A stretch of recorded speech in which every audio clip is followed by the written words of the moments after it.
Welcome. Today we're addressing a common issue that many LinkedIn users face: videos not downloading on PC after a recent update. If you're experiencing this problem, don't worry.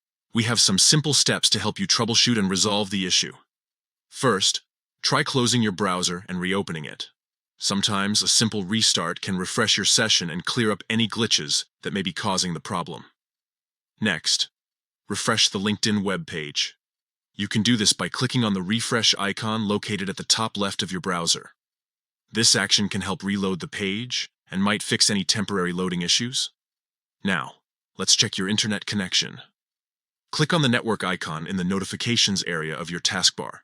Ensure that you are connected to a stable network, as a weak connection can hinder video downloads. If the problem persists, consider restarting your device.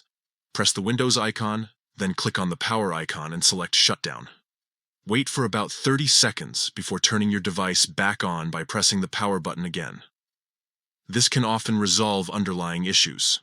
Another option is to ask the sender to resend the video. There might be an issue with the original file or how it was shared, so having them send it again could help.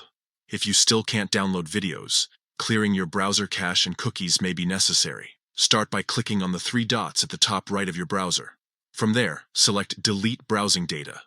In the new tab that opens, make sure all options are checked and set the time range to all time. Finally, click on Delete Data to clear everything out. By following these steps, you should be able to resolve most issues related to downloading videos from LinkedIn on your PC. If problems continue after trying all these solutions, consider checking for updates to your browser or trying a different one altogether. Thank you for watching and happy networking.